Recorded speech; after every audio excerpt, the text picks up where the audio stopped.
I don't.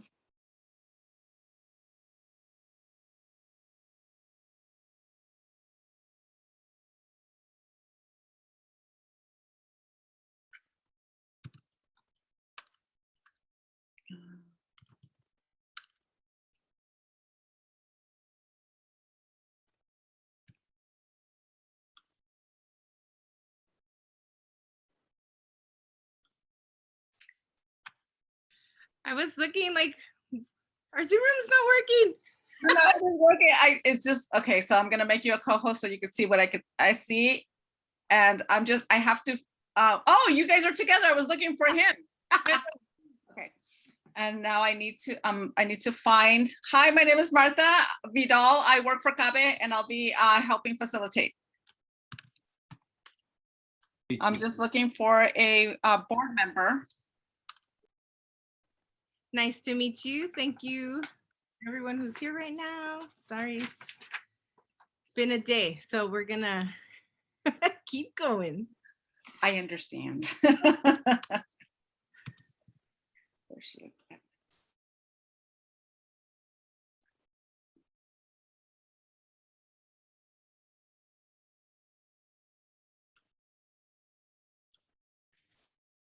Hello, how are you? Hi, we're doing good. How are you? Doing well. Nice to meet you. My name is Maria Villa. I'm the Director of Parent and Family Engagement for CABE. Welcome. Awesome. Thank you so much. Thank you so much for having us. Hey, hello. We're so An glad honor to you're have you here. both. Oh, here, I'll change our names. Okay, Maria, our board member is Mary Helen Ibarra, and I made you a co-host. So. Okay. Let me view. Hey, quick question, guys. Is there Yes. anything that you think we should address or shouldn't address on this? We don't have any guidelines for you guys. Whatever you guys want to tackle is fine with us. We're here to support your presentation. So if there's any links or anything that you want us to share, go ahead and put it in the chat. We will share them as we go along, or you guys can do that on yourselves, whatever you're comfortable with. All Thank you. right. We have a little video and some pictures that we'll share as we're going. All right. Oh, there she is. Our board member will introduce you. I will be the chat handler, and Marta will be your facilitator. And we'll give you a 10-minute warning with the bell, Marta? Or Yes. just Yes, let me play the bell so they can hear it. Can you hear that? Yes. Sounds like the lawn to come drink the Kool-Aid. and Mary Ibarra is Yeah. our CABE board member. Mary, if you want to introduce yourself. Hi, how are you? I do have one question. It is United, Players. Players. oh, players? Yeah, Okay. players. It's You can say out Playa. No, say players. You know, The spell like, beach? Okay, there you go. players, okay, Yeah, you're not a player. There you go. all right. Got it. So I will introduce you, Rudy, and then you're gonna introduce Marcia. Misha, right? Misha. Yeah. Misha, okay. Should you want to do that background or no? We're good. Oh, thank you so much. Okay, well, we have 3 more minutes. Should I start letting people in and settle in, or do you guys want me to wait? No, go ahead, let him in. All right. Will we see everyone if we have gallery view, right? Yes, you'll be able to see everyone. All right.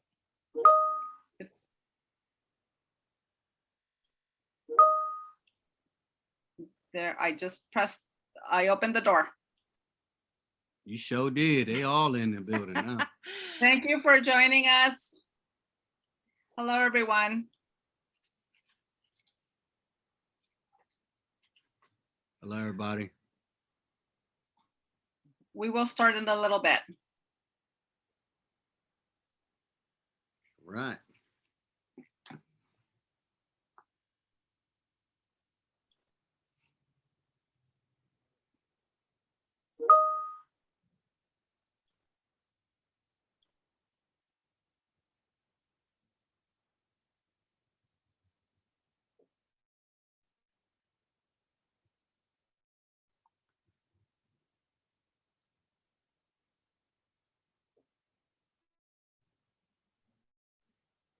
think we're good, Mary, if you want to start the intro. Want me to? Welcome, everyone. Thank you for choosing this session. My name is Mary Halbara, and I'm the Region 4 Representative of Agave Board of Directors. It is my pleasure to introduce our featured speaker for this session, Rudy Corpuz Jr. Rudy is a founder and executive director of United Playaz, a violence prevention and leadership development organization. As an ex-felon, his nonprofit career began as a gang prevention counselor working at Balboa High School. In 1994, after repeated violence between gangs, turfs, and different ethnic groups, United Playaz was born from the collective efforts of the young people themselves and adult allies committed to making the school a safe place for all. The demands of youth continue to be UP's core services, providing youth with positive role models and activities to engage in as alternate involvement with gangs, drugs, and other high-risk behaviors. Rudy feels blessed to serve the people and believes strongly in the motto that it takes the hood to save the hood. Please join me in welcoming Rudy Corpuz Jr. Rudy, would you like to introduce your co-presenter, Misha? Sure. So thank you, Mary. Thank you for that proper introduction. Thank you. Hello, everybody. What's happening? What's happening? Happy Women's Month. Yes, y'all looking beautiful. This is Misha right here. She's gonna be doing a workshop with me. And as I speak about United Playaz as the executive director, that's the real director, y'all. She really runs everything. I'm just the face who've been with it from the beginning, but I'm gonna tell you, and I'm just gonna keep it a million with y'all women. You guys are so powerful. You guys are so influential, inspiring. And she actually is the true United Player. And I could define United Player as time goes on. And so thank you, Mary, for the introduction. Thank you so much. So just really quickly, what we're going to do today is talk a little bit about our organization, how we have grown from crisis to healing, and what our response has been through this pandemic, and kind of looking towards the future of how our communities can work together to be stronger as we move into this new world. And we'll talk for a little while, and then I want to leave at least like 10-15 minutes at the end for question and answer, because I know that this is 40 minutes, so we'll do our best to stay on that timeline. But before we get started, we wanted to share a little video really quickly. Hello from Linwood. Hi, America. Girl power. Thank you so much. Yeah. And let me just, I want to share sound. Sorry for Barry. I didn't know this was gonna happen.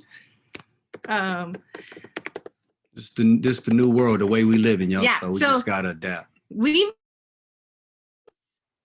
since June, so we didn't have to get so used to this Zoom life.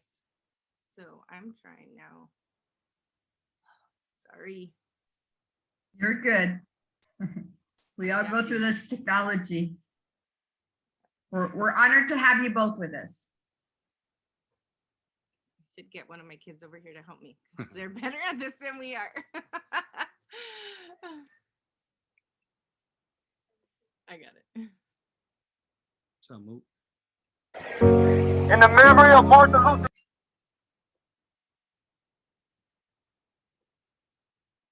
Sound is on.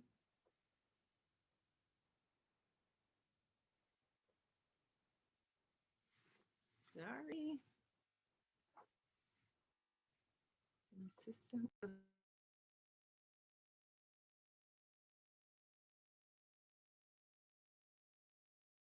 The King. Do not forget what this man stood for and what he died for. He stood for all of us to stand here together so we can be together. So this is a memory of Martin Luther King in honor of him living his life and dying for us so we all to be together. And his whole message was love, y'all. We are sober. Mighty, mighty sober. Just remember that you guys all matter. We're doing this for love, and we're proud of all of you. So on the count of three, we're gonna say MLK. 1, 2, 3. MLK!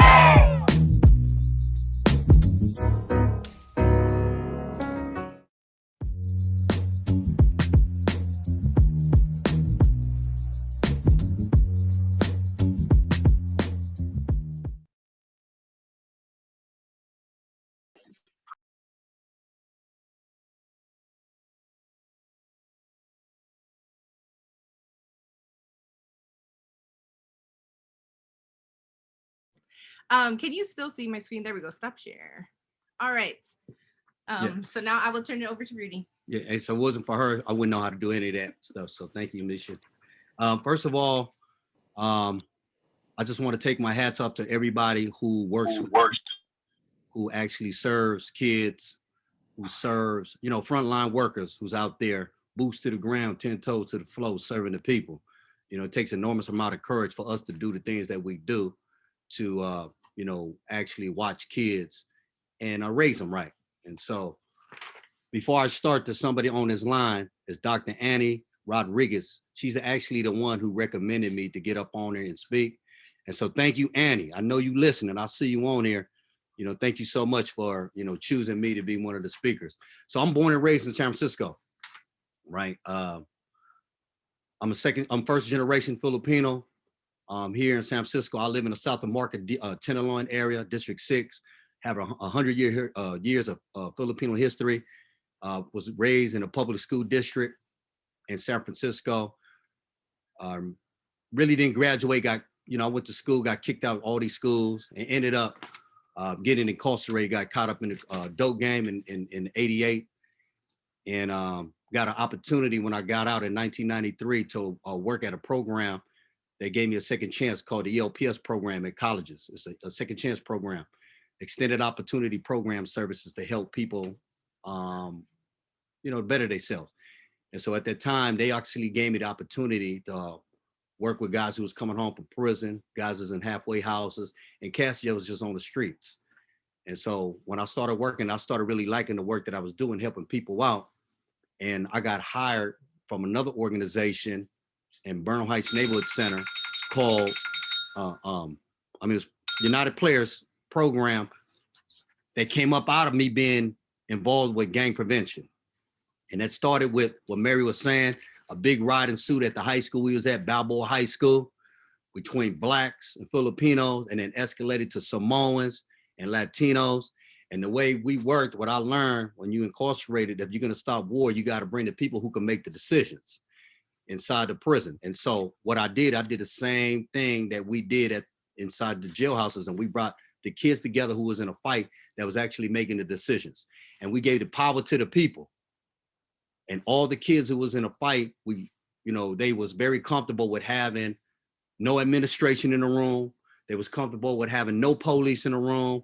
They just wanted the interaction with themselves and people, adults that they trusted. That was the key, is trusting adults.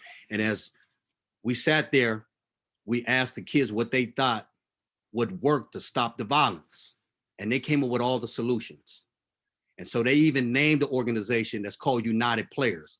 Players spelled Playaz, originated in 94 because back then out in San Francisco, California, there was a lot of rap groups. The Get Low Players, Fontana Players Club, spelled the same way. So we use the word United and we got players and we merged it together and boom, we planted a seed, which was United Players. Fast forward, 27 years later, our organization, and thank God, because that's the seed that we planted to love. God turned something that was negative to something that was positive. And our organization now is worldwide. We got chapters in New York. We're in LA. We're in the Philippines. We're working in Hawaii. And so we're behind all the prison walls, women's prisons, men prisons, juvenile halls, YAs. And it all started from the people. the youth and trusting the adults that was in the room. And so we talk about equity and we talk about unity. This is a prime example, I feel, that came up out of that and is something now to where it's working. But it's all, a lot of it had to do with the ingredients of love, trust. The people, man, had the commitment and dedication, like yourselves, who, what I originally said about working with kids and the teachers. And so that's how United Players start. We started evolving different because it started in the high schools, but now we work in elementary schools. We got adults from as old as the penitentiary to the kids in the elementaries. The ideas came from guys who was in prison. I had a good friend of mine who was on death row. He was on the shelf. His name was Stanley Tookie Williams. He was the co-founder of the Crips. He was executed in 2005. He gave me the idea to actually work with the elementary school kids. He used to write children books when he was on a row. They even made a movie of him called Redemption, played by Jamie Foxx. And so anyway, the homie man told me, he said, you got to start working with these younger kids. It's important. They're more vulnerable. Older kids, a lot of them, you know, it's harder to change, but they can change. But some of them already killed people. But the little kids are the one. And so I took it upon myself and started working with younger kids. And it was actually one of the most effective programs that we actually got right now. And so, you know, we have to invest in these little kids' minds. I always say, whoever controls the mind and hearts of the youth control the future. And so as teachers and as, you know, people who work in the field to educate kids, it's that important. You guys know I'm preaching to the choir. We're not just dealing with kids. You know, we're not just dealing with kids who need to learn how to read, write, and do arithmetic at a proper level. We have to work with kids who has a lot of post-traumatic stress disorder, or should I say present traumatic stress disorder, kids who, you know, come from families that are abused. And you guys know I'm talking about all that stuff. And so I salute you guys and I thank you guys for stepping in that field. Sometimes we don't choose it, it chooses us, because God knows the compassion heart that we have for the people. And it's not easy work. You guys know, you know, we have to play so many different roles when we're in school, because it's not about teaching. It's about really educating, raising these kids right. And, you know, choosing the right words and the right spirit to teach them. And so anyway, that's how United Players started. And that's where we're at now. And we do a lot of other stuff. I don't know what else you want to know. Go ahead, Misha. So, thank you guys. So from starting with young people that were pretty involved in violence, a lot of times we responded to crisis in community. If there was a murder, if there was a death, if there was a shooting, you know, Rudy's out on the street talking to people, calling kids, making sure they're safe, calling families, making sure they have what they need, setting up vigils, setting up peace marches, doing whatever we can to either prevent further violence, and then also to help the families and community that are impacted deal with the impact of that violence on their lives. And so, as Rudy was saying, you know, in the past, in 2005, we moved here into the South of Market and started providing after school services for K-8 students. And you know, it's a different set of challenges than it is for high school students, but it really started standing out to us when we would watch, you know, class after class of young people drop out when they got to their sophomore year because they had not, you know, they had not gotten to where they were supposed to be in those K-8 years, and they can float for 9th grade, and then 10th grade, it just kind of compounds and they're ready to go. And so we really decided, using kind of the advice that Tookie Williams gave, to focus on that age group. And we started a program called Real Playaz Read, where we work with our K-2 students to make sure that by 3rd grade, they're reading at grade level. Because for us, from a violence prevention perspective, if young people are reading at grade level by 3rd grade, then they're more likely to graduate. If they graduate, they're less likely, they're 25% less likely to be incarcerated or murdered in their communities. And so, you know, just kind of putting it all together, there's one school in our community. It's a K-8 school. That's the primary school that we do after school programming for. And so we bring together people in our neighborhood, because the South of Market it's not seen as a full community by other parts of the city, because our neighborhood is home to our Skid Row, our neighborhood is home to the thoroughfares to the freeway, our neighborhood is home to the highest number of sex offenders, but our neighborhood is also home to like Pinterest and Twitter and all these tech companies and new developers and businesses that have moved into our neighborhood. And so for us, we really take our motto, "It takes the hood to save the hood," seriously. And that means everyone. Rudy always says, from the homeless guy on the street to executives in the suite. And so part of what we do is also the Soma Youth Collaborative, where we bring together public and private partners. So people from Twitter, people from Pinterest, to work together in service of this one school that we have. So one example is like Pinterest pays for a second social worker for our school, because our school has the highest number of homeless students in the district.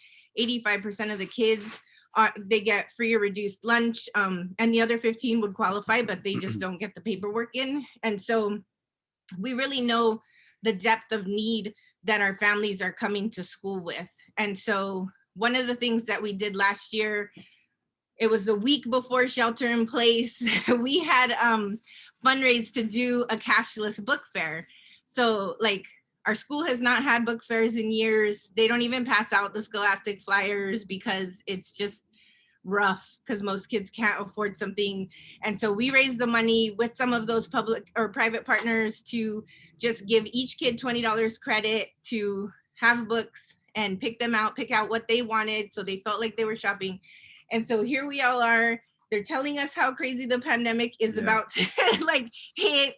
We're getting ready, like everyone's scrambling, but we're like just shoving books into the hands of kids. Like, here you go. We don't know how long you're gonna be stuck at home, but just take books. I had pictures which I can send to the Cave staff so they can send them out to you. I don't want to toggle back and forth trying to share my presentation, but we were really like, we could see the writing on the wall. And so those same skills that we used in responding to violence in our community, we started putting towards responding to the crisis that was about to hit our families. So we reached out to anyone and everyone. The San Francisco Food Bank does a weekly pantry at our school.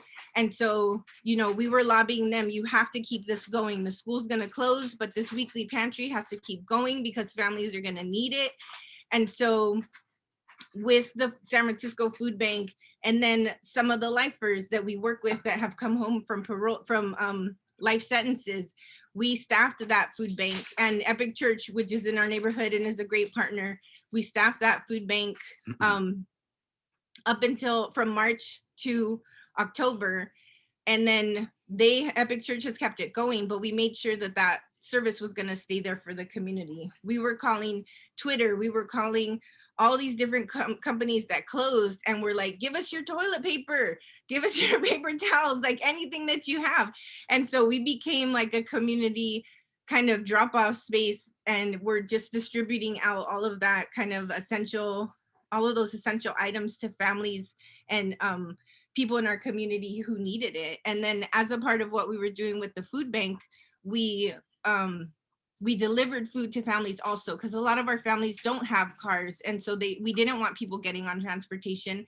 And then we work really closely with an organization called West Bay Filipino Multi-Service Center, and they have a senior component. And so we don't want the seniors leaving their houses and lining up in food lines. And so we delivered out food bags to folks weekly, because we knew, in the beginning, it's so hard to remember now that like the toilet paper shortage of March 2020, but we were like getting everything out there.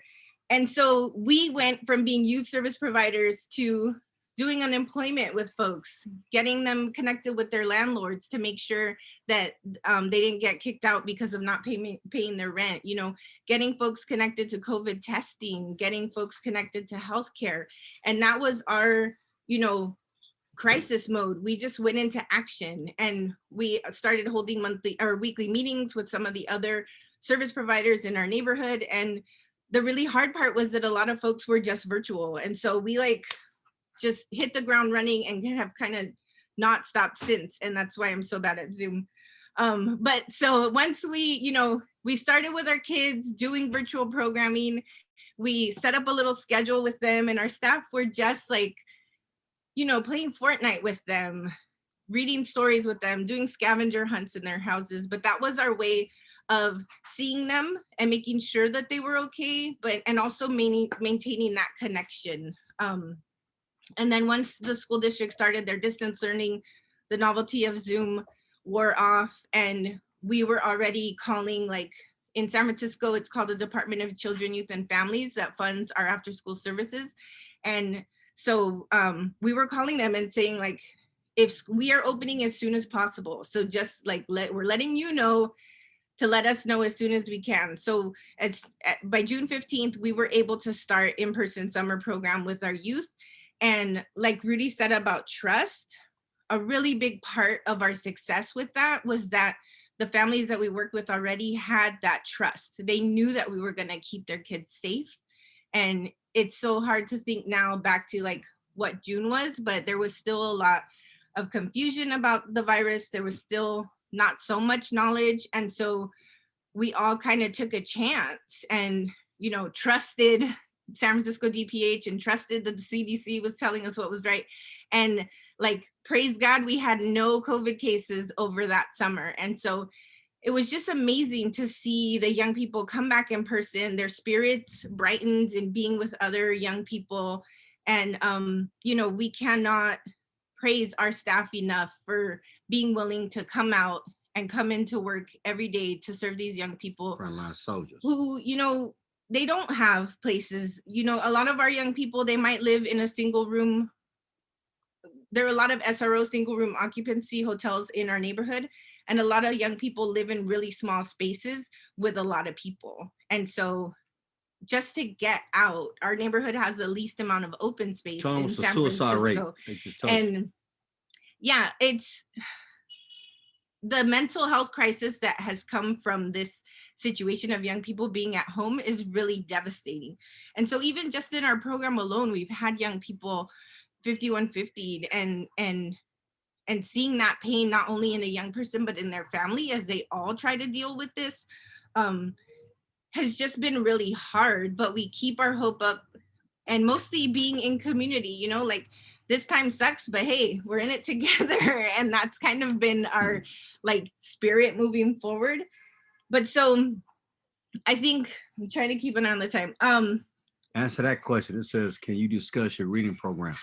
Yes. So we'll get to questions at the end also, but so a little bit about our Real Playaz Read. We have a literacy specialist on staff who knows how to administer the Fontes and Pinnell assessments. And so by focusing really on those K through 2 students with just, you know, letter recognition, sight word recognition, and just drilling those skills, really, really trying to just increase their reading so that when they get to 3rd grade, they're on track. We definitely try to, you know, just the number of books in a child's home increases their academic, like how far they'll get academically, more than the academic achievement of their parents. And so another thing, like just trying to get books into students' hands.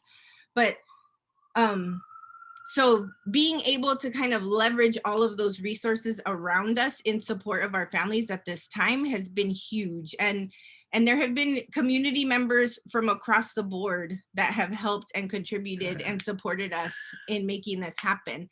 I see a question about, I just want to wrap up really quick and then we'll definitely go to questions. But so part of what I wanted to talk about around equity was that a lot of times equity is framed only in terms of resources, right? Like our schools are not equitable if we don't have equal resources to other people. But I want to push that in terms of like relationship. So one thing that was really hard for us when we started, so San Francisco started running community hubs where CBO partners hold space for young people to come in person, do their distance learning, and provide them with that full day care that they don't need otherwise. And so for a lot of people, they still have to work. They still have to go to work. And a lot of our parents, you know, they lost out on a lot of income and then had to get to work as soon as possible. So we jumped right into this community hub initiative and started providing services for young people so they could do their distance learning with us. And then we have them from 8:30 to 5:30. And we took a lot of criticism for it. And so one thing that I wanted to share, like moving back into as we return to normal, like really lean on your community partners. Most schools have an after school service provider. There's someone in your community that is doing this for your young people. Connect with them, get to know them, like work with them, because a lot of times we may have a connection. You know, school was not a safe place for a lot of people. And so sometimes, like I always say, I hate the dentist, and I've tried really hard not to pass on that trauma to my children. But sometimes, like if you had trauma at school, it's really hard to engage with the school when you're talking about your child. And so some you know, CBOs in the community have really strong relationships with families and can help you make that bridge. Because like for us, we have a lot of young people who, you know, maybe one or both of their parents are murdered. Maybe one or both of their parents are incarcerated. There's so many things that they deal with outside of school. And then when they are walking around the school and refuse to sit in class and are just being punished for it, nobody knows why. But I guarantee there's someone who can connect with you to help you build that relationship so that you can know kind of why these things are happening, or why a certain student may be having a hard time. And then also, like in classrooms, we've been working a lot on trauma-informed care, and it's been a struggle for our staff. Like there are always challenges around like fairness, and especially when it comes to discipline, or when it comes to like expectations in a group setting. But a lot of times, like equity means we all get what we need to get where we want to go. And that means different things for different people. And so for some of those young people that are having a hard time at home, they need something else. Or young people who have experienced high levels of trauma or stress, they need something else. And so like a one size fits all discipline plan doesn't really work. And if anything, like makes your job harder than it needs to be, when instead it might just be a loving hand or concern that a young person needs to see to build that relationship with you, so that you have that trust. And so I saw a question about what relationship do you have with teachers? It varies, right? And that's why I say the piece around engaging with your community partners. Some folks really engage with us, and we have a lot of mutual communication back and forth. And some folks choose not to, and sometimes it's defensive, and sometimes it's really collaborative. So it really varies. But I think when you find folks that are doing these services for your students outside of your school time, building those relationships can really help. And we've seen that it's really helped in these times of crisis. So I see we have like 13 minutes. So I just want to add some though. On here it talked about what are we doing with all this Asian attacks and assaults that's going on, because there's a lot going on in the Bay Area. I don't know where y'all from. Y'all from like all over. We're like America? Yeah. Y'all from America? So it's happening everywhere. And I think, you know, with our ex-president, he amplified, you know, a lot of the Asian hate. And then also there's been just, you know, a lot of opportunists trying to get over on Asian folks. And I'm gonna keep it 100 with you. I think sometimes they just seeing a lot of the Asian folks, they don't tell, they keep their money, they don't put them in banks. You know, oftentimes they feel like they're weak. And so I'm just gonna rob them and get over on them. And so what we did and what we're doing now is we connected with different groups of youth that want to stand against the hate. And we allowed them to organize a peace march and a rally. That's just one dimension, there's a lot. But the voice stay message in the streets. And so tomorrow there's a big rally where there's all kinds of different Asians. You know, I'm the PI part, the AP, I'm the PI part. And so getting together, working together, and figuring out what can we do to work and build the bridge for all communities, because hate is hate to me. Mm-hmm. You know, there's Black people, white people, there's Latinos, so everybody, you know, of each ethnicity, you know, being affected by this.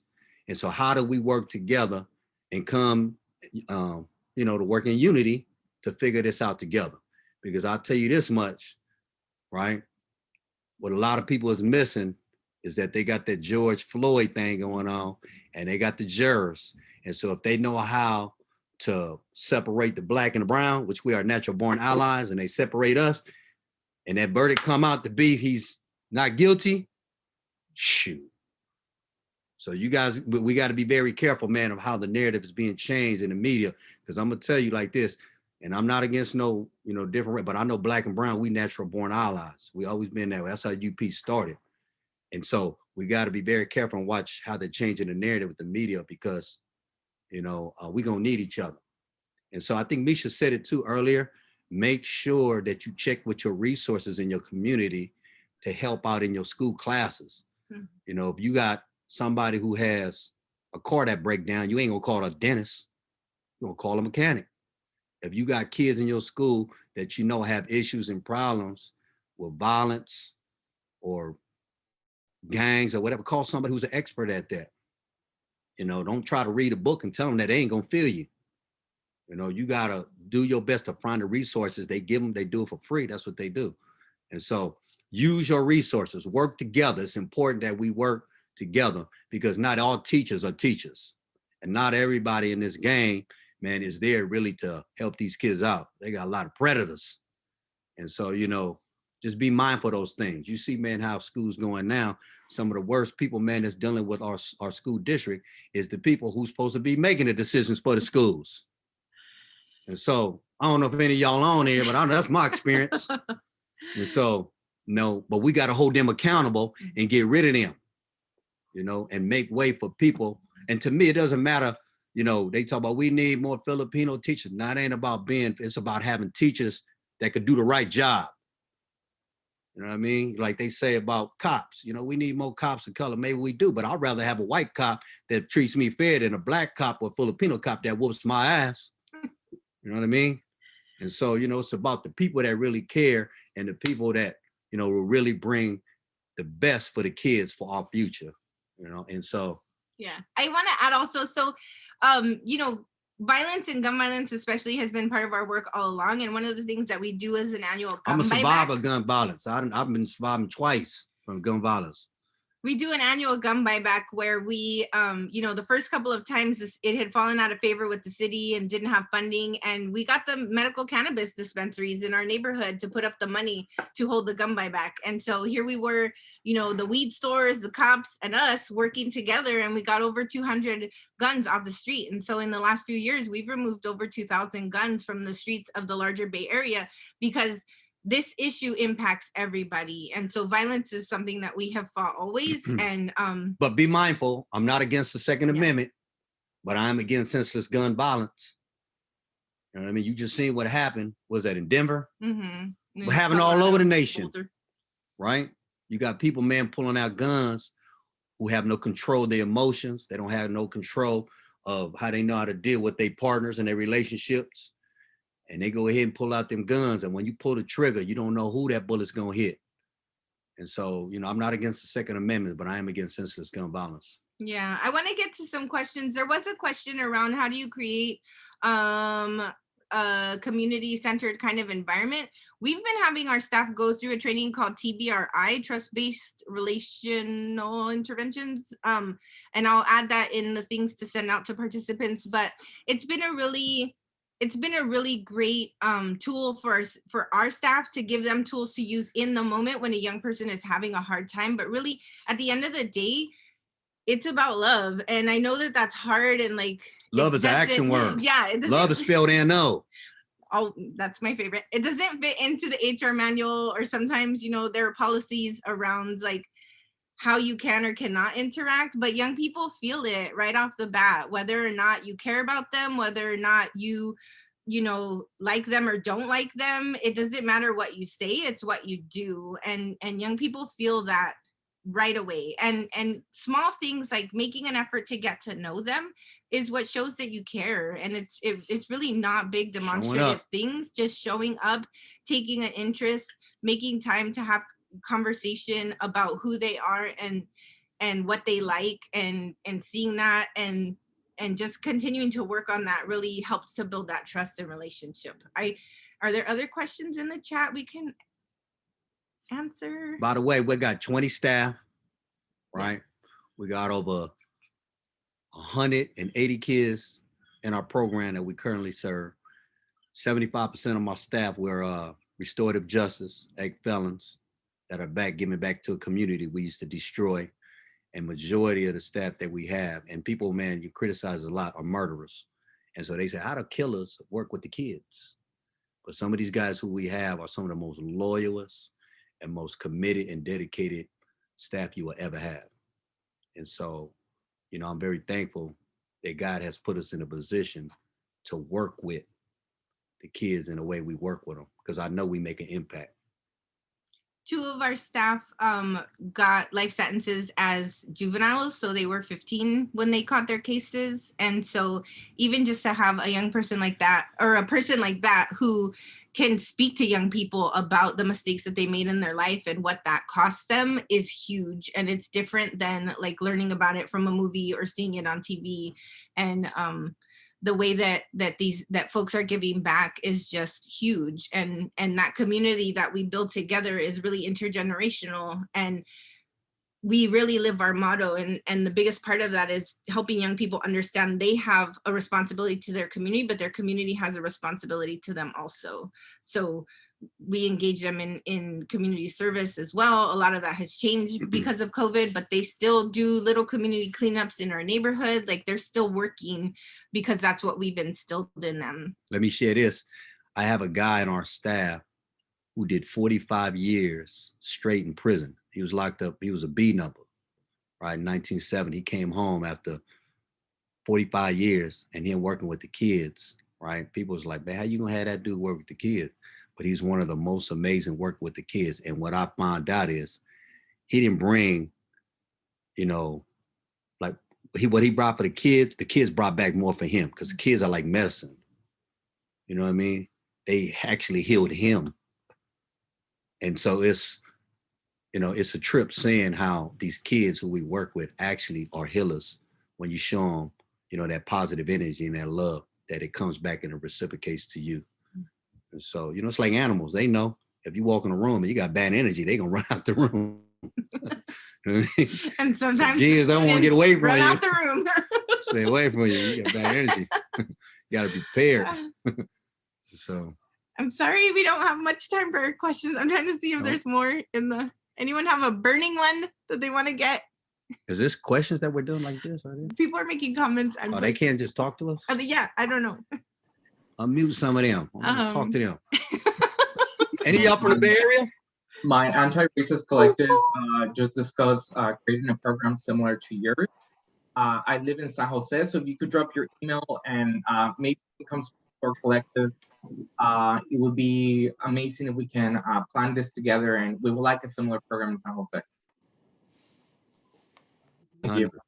Absolutely. We grew this from scratch, right? And so we've made every mistake in the book, and we're happy to talk about it, because that's how we help other people not make those mistakes, but also grow and avoid them. And so we're always willing to like share and help any way that we can. Yeah, we learning, trust me. Yeah. I'm a young executive director, still learning the game, but you know, I lead with love, but I will give you the check up from the neck up and hold you accountable. If you out of pocket, that's what I do. But that's the real player right there. And a player to me ain't nothing but somebody does something that's positive, productive for the people in the hood. That's all it is. All them other players, they played out. They locked up doing a life sentence. They counted out. And you know, there's a lot of us, our folks, our people, but it's you guys. You guys are the real players in the field, on the front line, working with the people, showing love to the kids in the community. Yes, I know we're in the home stretch, and these last few months of school are always crazy, period. But on top of that, in a pandemic, I know that makes it even harder. But just keep your heads up. You know, there's so many people across the country that are doing amazing, beautiful work, and all that energy, all of us together collectively are making a huge difference in this world. And those days when it sucks and you feel bad and you know, don't worry. The kids see and they know and they feel the love that you have for them. So keep your head, you know, make it. You can make it to June or May. And I hope you have a great summer break. And even though teachers, I know they underpaid, they underrated, they don't give y'all the respect y'all do, man, respect for what you guys do for the people. Thank you so much. That's it? I think we're almost at 6:20, I think so. And Yeah, thank come you, check us Dr. out. Annie. Hey, come to the Playaz Club, 1038 Howard Street. We own our building. We bought our land. That's what you do. Start buying your land and stabilize it for our people to get real equity. That's how you get down to do it. Thank you all so much. I hope you have a great rest of your conference. Thank you so much. It was so great. We're gonna end now. We have 10 minutes before we start the closing session. Get up, stretch out, and get a glass of water. And thank you so much, Misha and Rudy. You guys were amazing. Well, Happy Women's Month, y'all. Happy Women's Month. so we'll make this recording available soon. All right. God bless you Bye, guys. everyone. Yeah. Did a good job.